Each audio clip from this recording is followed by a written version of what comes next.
नमस्कार दोस्तों।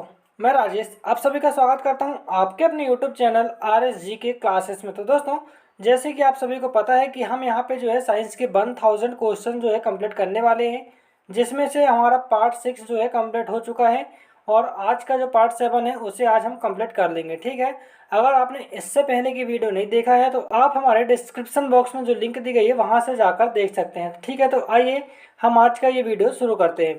Question number 601 है, मानव शरीर में सबसे बड़ी धमनी कौन सी है? तो यह महाधमनी है। फिर अगला क्वेश्चन है कि स्तनपायी धूल को उत्सर्जनी उत्पाद किसके द्वारा बाहर फेंके जाते हैं? तो ये अपरा के द्वारा बाहर फेंके जाते हैं। ठीक है, फिर अगला है कि किन मूल इकाइयों से मानव के अतिरिक्त भाग तैयार किए जा सकते हैं? तो ये जो है स्टेम कोशिकाएं से किए जाते हैं। फिर अगला क्वेश्चन है कि निम्नलिखित में से किस भारी धातु की विषाक्तता यकृत यकृत सिरोसिस पैदा करती है? तो यह कॉपर करता है। ठीक है, फिर अगला है कि पीलिया किसके संक्रमण के कारण होता है? तो यह यकृत के कारण होता है। फिर अगला क्वेश्चन है कि अत्यधिक शराब पीने वाले व्यक्ति को किस बीमारी के कारण मरते हैं? तो ये जो है सिरोसिस बीमारी से मरते हैं। ठीक है, फिर अगला है इसके बाद में कि किसी कोशिका में अचल संपत्ति माना जाता है? तो यह जो है न्यूक्लिक अम्ल को माना जाता है। फिर अगला है कि लार किसके पाचन में सहायक होता है? तो यह जो है स्टार्च के पाचन में सहायक होता है। फिर अगला क्वेश्चन है कि पुरुष के मरकरी के विषाक्तन में कौन सा रोग होता है? तो यह जो है मिनी माता होता है। फिर अगला है कि कौन उत्सर्जक उत्पाद के रूप में यूरिक एसिड का उत्सर्जन करता है? तो यह जो है गोरैया करता है। ठीक है, फिर अगला क्वेश्चन है गुर्दे के निस्यंदन इकाई कौन सी होती है? तो यह नेफ्रॉन होती है। ठीक है, फिर अगला क्वेश्चन है कि पीलिया रोग किसे प्रभावित करता है? तो यह जो है यकृत को प्रभावित करता है।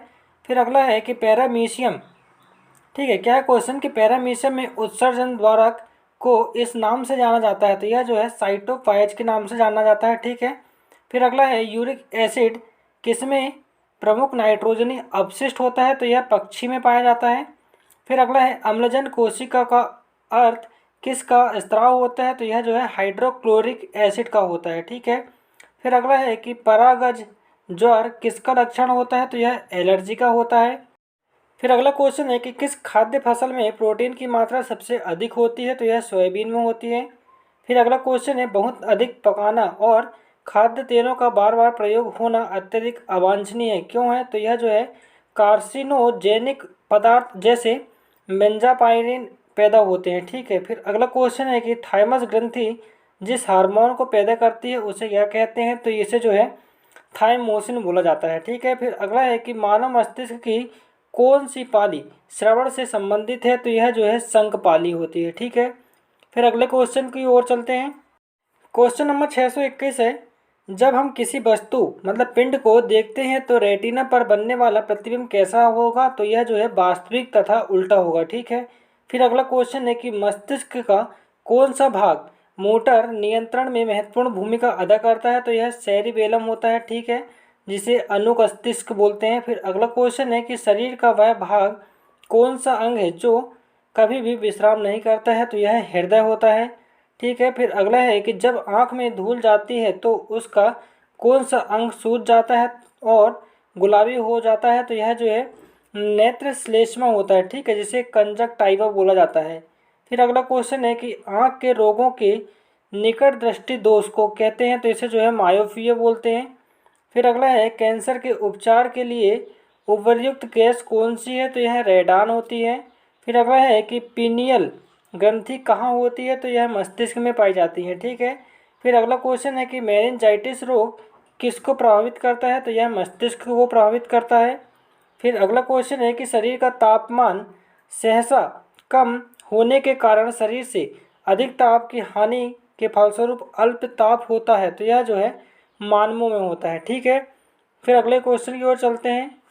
क्वेश्चन नंबर 631 है, पत्ती जैसी संरचना वाले संगोलित ग्रंथि किसमें पाई जाती है? तो यह नर कॉकरोच में पाई जाती है। फिर अगला है मानव मस्तिष्क का कौन सा अंग निगलने और उगलने का नियामक केंद्र है? तो यह मेडुला आम्लागेटा है। फिर अगला क्वेश्चन है अधिकांश लोगों के कानों के लिए अल्पतम श्रवण योग्य ध्वनि का क्या स्तर है? तो यह जो है 0.002 बार होता है। ठीक है, फिर अगला है कि जैव वर्षण अंग किसके साथ संबंध है? तो यह जो है सूंघना से है। फिर अगला है कि अवटु ग्रंथि के कम काम करने का क्या कारण हो सकता है, तो यह जो है आयोडीन की कमी की वजह से ऐसा होता है।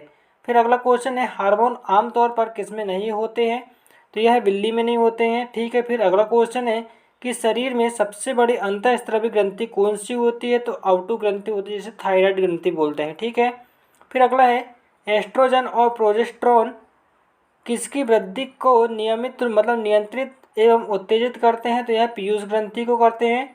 फिर अगला है कि शीत ऋतु में पशुओं के प्रसूति काल को क्या कहते हैं, तो इसे जो है हाइबरनेशन बोला जाता है। ठीक है, फिर अगला क्वेश्चन है कि किस उभयचर में के जीवा नहीं होते हैं, तो यह जो है इक्थियोफिश में नहीं पाई जाती। ठीक है, फिर अगला क्वेश्चन है लीवर किससे भरपूर स्रोत है, तो यह प्रोटीन से है। फिर अगला है कि एक मासिक धर्म चक्र के दौरान सामान्यतः निःसृत अंडों की संख्या कितनी होती है, तो एक होती है। ठीक है, फिर अगला क्वेश्चन है कि मानव शरीर की कौन सी ग्रंथि पीयूष ग्रंथि से हार्मोन के रिसाव को नियंत्रित करती है, तो यह हाइपोथैलेमस ग्रंथि होती है। फिर अगला क्वेश्चन है 24 घंटे के भीतर दवा की एक खुराक या कई खुराक देने के अल्पकाल के भीतर होने वाले प्रतिकूल प्रभाव को क्या कहते हैं, तो इसे घोर विषाक्तता बोलते हैं। फिर अगला है कि पर्याणिका मतलब क्लाइटेलम किस में पाया जाता है, तो यह केंचुआ में पाया जाता है। ठीक है, फिर अगला है कि अंडे से नया नया निकला टेलपोड किसके माध्यम से श्वास लेता है, तो यह बाहरी गलफड़ों से लेता है। ठीक है, फिर अगला क्वेश्चन है कि शरीर के किस अंग की खराबी से मधुमेह रोग का प्रकोप होता है, तो यह जो है पैनक्रियास या अग्नाशय से होता है। ठीक है, फिर अगला है घेंगा रोग आयोडीन की कमी से होता है, यह किस क्षेत्र में होता है, तो यह जो है पहाड़ी क्षेत्र में होता है। ठीक है, फिर अगला क्वेश्चन है थायराइड ग्रंथि का स्थान कहाँ पर है, तो यह जो है गला में पाई जाती है। फिर अगला क्वेश्चन की ओर चलते हैं। क्वेश्चन नंबर 651 है वायु प्रदूषक सूचक के रूप में काम आता है, तो यह लाइकेन आता है। फिर अगला क्वेश्चन है एक टेस्ट ट्यूब में अमोनिया क्लोराइड के साथ सोडियम हाइड्रोक्लोराइड को गर्म करना किसका एक उदाहरण है, तो यह खुला तंत्र का है। फिर अगला है क्या मलजल उपचार का उपोत्पाद है जिसे बायोगैस बनाने के लिए उसे अपघटित किया जाता है, तो यह गाढ़ा कीचड़ होता है। फिर अगला क्वेश्चन है विकास का सिद्धांत किसके द्वारा प्रतिपादित किया गया था, तो यह चार्ल्स डार्विन के द्वारा किया गया था। फिर अगला क्वेश्चन है कौन क्लोरोफिल का घटकों को अवशोषित करता है, तो यह कैल्शियम करता है। फिर अगला है डार्विन के विकास के सिद्धांत के अनुसार जिराफ की लंबी गर्दन क्यों है, तो यह जो है पीढ़ी दर पीढ़ी ऊंचे पत्तों तक पहुंचने को सतत प्रयास के कारण ऐसी बनी है। ठीक है, फिर अगला है प्राकृतिक जैव उर्वरक रासायनिक उर्वरकों से अधिक अच्छे पाए जाने के क्या कारण है, तो यह जो है जैव उर्वरक भूमि की उत्पादकता को बनाए रखने हैं। ठीक है, फिर अगला है बार बार होने वाली बारिश और प्रकाश किस क्षेत्र के विकास के लिए उपयुक्त है, तो यह सवाना के जंगल के लिए है। फिर अगला क्वेश्चन है जब पादप विविधता को प्राकृतिक आवास में संधारित किया जाता है तो यह इसका संरक्षण क्या कहलाता है, तो यह स्वस्थानीय कहलाता है। फिर अगला है यदि विश्व के सभी पादप मर जाते हैं तो सभी पशु भी इसकी कमी के कारण मर जाएंगे। किसकी कमी का कारण, तो यह भोजन की कमी के कारण मर जाएंगे। ठीक है, क्वेश्चन नंबर 661 है खाद्य श्रृंखला किसमें पाई जाती है, तो यह जो है समुद्री पारितंत्र वन पारितंत्र और सरोवर पारितंत्र में पाई जाती है। फिर अगला है कुछ सूक्ष्म जीवों की सहायता से वायुमंडल में पोषक तत्वों को क्या कहते हैं, तो इसे अपघटक बोला जाता है। फिर अगला है ग्रीन हाउस इफेक्ट का क्या प्रभाव है, तो यह जो है कार्बन डाइऑक्साइड गैसों के कारण सौर ऊर्जा का संग्रह करता है। ठीक है, फिर अगला क्वेश्चन है पारिस्थितिक प्रणाली में प्राथमिक उत्पादक कौन होते हैं, तो यह पादप होते हैं। फिर अगला क्वेश्चन है भूमिगत जल के प्रवाह के साथ नीचे की ओर बहने वाले प्रदूषकों को क्या कहते हैं, तो इसे जो है निक्षारक बोला जाता है। फिर अगला है किसी पारिस्थितिक तंत्र में ऊर्जा प्रवाह के बारे में कौन सी श्रृंखला है, तो यह जो है उत्पादक है, फिर उपभोक्ता है, फिर अपघटक है। फिर अगला क्वेश्चन है किसी औद्योगिक क्षेत्र में अम्लीय वर्षा किस गैस के कारण होती है, तो यह सल्फर डाइऑक्साइड के कारण होती है। फिर अगला है जल चक्र का अभिप्राय किससे है, तो यह जो है जल का महासागर से पृथ्वी की ओर पुनः महासागर की ओर निरंतर संचालन करना होता है। फिर अगला है पशुपालन के साथ खेती को क्या कहा जाता है, तो इसे मिश्रित खेती कहते हैं। फिर अगला क्वेश्चन है हरी खाद इससे प्राप्त की जाती है, तो यह जो है अपघटित हो रहे हरे रिम पादप से की जाती है। ठीक है, फिर अगला क्वेश्चन नंबर 671 है आपके पाठ के अनुसार पृथ्वी का जीवन बनाए रखने के लिए आनुवांशिक लाइब्रेरी को क्या कहते हैं, तो इसे जैव विविधता बोलते हैं।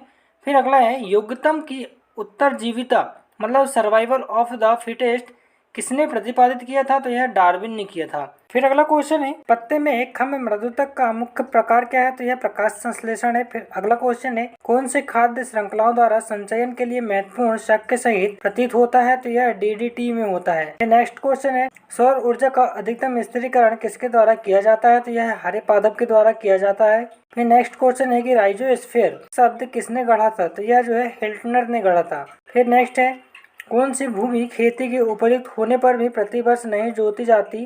तो यह जो है कृषि योग्य बंजर भूमि होती है। फिर अगला है, वर्गीकरण का प्राकृतिक सिस्टम किस वनस्पति विज्ञानी ने प्रस्तुत किया था? तो यह ब्रिटिश ने किया था। फिर अगला है, जैव वर्गीकी की मुख्य यूनिट क्या है? तो यह जो है इकोटाइप होती है। फिर नेक्स्ट क्वेश्चन है कि सूचित किया जा रहा है कि भूमंडलीय तापक्रम में वृद्धि के कारण समुद्री जल का पीएच मान लगातार घट रहा है। यह किस कारण से हो रहा है? तो यह जो है समुद्र जल द्वारा CO2 अधिक मात्रा में लेने के कारण हो रहा है। ठीक है। क्वेश्चन नंबर 681 है, सूत्रकड़ी का मतलब माइटोकॉन्ड्रिया किसका प्रमुख केंद्र है? तो यह जो है वसा संश्लेषण का होता है। ठीक है। फिर अगला है, किसकी उपस्थिति के कारण किसी पादप कोशिका और पशु कोशिका में अंतर पाया जाता है? तो यह जो है क्लोरोप्लास्ट की वजह से पाया जाता है। फिर अगला है, सबसे छोटी जीवित कोशिका कौन सी होती है? तो यह कवक द्रव्य होती है। फिर नेक्स्ट क्वेश्चन है कि नरसुरा मतलब सार्क में आलिंगिक किसके साथ जुड़े होते हैं? तो ये गुदपक के द्वारा जुड़े होते हैं। फिर अगला है, कौन सा सांप विष रहित होता है? तो यह जो है अजगर होता है। ठीक है। फिर अगला है, सपाट पैरों वाला ऊंट रेगिस्तान में आसानी से चल सकता है क्योंकि जो है संपर्कगत सस्ट मतलब पस्ट का क्षेत्र जो है बढ़ जाने के कारण रेत का दाब जो है कम हो जाता है, इसकी वजह से यह चल लेते हैं। फिर अगला है, किसी जीवित देह के भीतर कोशिका या ऊतक की मृत्यु को क्या कहते हैं? तो इसे जो है न्यूट्रोफिलिया बोला जाता है। ठीक है। फिर अगला है, अपनी सुंदर त्वचा के लिए वध किए जाने वाला कौन सा सर्प संकट पात्र मतलब संकटापत्र जाति घोषित किया गया है? तो यह जो है रसल प्रदाकू को किया गया है। ठीक है। फिर अगला क्वेश्चन है कि पक्षियों को उड़ने से रोकने की प्रक्रिया क्या कहलाती है? तो यह ब्रेलिंग कहलाती है। फिर अगला क्वेश्चन है, ऊँट बिना पानी के कुछ दिन तक मरुस्थल में रहता है, ऐसा वह किस वजह से कर पाता है? तो यह जो है अपने ककूद मतलब कुबर में जमा किए चिकनाई का प्रयोग करके ऐसा कर लेता है। ठीक है। फिर अगला क्वेश्चन है कि नियातापी प्राणी कौन सा होता है? यह चमगादड़ होता है। फिर अगला है, अधिसंख्य मछलियाँ पानी में डूबती नहीं है क्योंकि उनमें जो है शरीर पर तरल मतलब तरणशील सल्क होती है, इस वजह से नहीं डूबती। ठीक है। फिर अगला क्वेश्चन है कि पादपों और प्राणियों में अंतर है कि पादपों में जो है स्थानगत वृद्धि होती है, इसकी वजह से ऐसा होता है। फिर नेक्स्ट है, किस युग्म का वितरित प्रकार का परिसंचरण तंत्र है? तो यह जो है काकरोच का होता है, काकरोच और सिल्वर फिश का होता है। ठीक है। फिर अगला है, किसके लिए मधुमक्खी प्रयोग में लाई जाती है? तो यह मधुमक्खी पालन में लाई जाती है। फिर अगला है, सफ़ेद बाल किसके कारण होते हैं? तो यह जो है बाह्य त्वचा कोशिकाओं में त्वचासा मतलब सीबम का क्षय की वजह से होती है। ठीक है। फिर अगला है, काकरोच के लार्वा को क्या कहते हैं? तो इसे निम्फ बोला जाता है। फिर अगला है, अमाशय में एंजाइम प्रोटीन को पहचानने में मदद करता है, तो ये पेप्सिन करता है। फिर अगला है, दूध में पाया जाने वाला मुख्य प्रोटीन कौन सा है? तो यह कैसीन पाया जाता है। ठीक है। फिर नेक्स्ट क्वेश्चन है कि किण्वन के पश्चात सबसे व्यापक रूप में मोलासे का प्रयोग क्या तैयार करने के लिए किया जाता है? तो यह जो है एथेनॉल होता है। ठीक है। तो दोस्तों, ये था आज का अपना इम्पोर्टेंट सेशन। आपको ये वीडियो कैसा लगा हमें कमेंट करके ज़रूर बताएं। अगर आपको ये वीडियो अच्छा लगा हो तो वीडियो को लाइक एंड शेयर ज़रूर करें। और हाँ, अगर आपने अभी तक हमारे चैनल को सब्सक्राइब नहीं किया है तो सब्सक्राइब करके बेल आइकन के नोटिफिकेशन को ज़रूर ऑन करें ताकि नेक्स्ट वीडियो आपको मिल सके। तो मिलते हैं नेक्स्ट वीडियो में, तब तक के लिए धन्यवाद।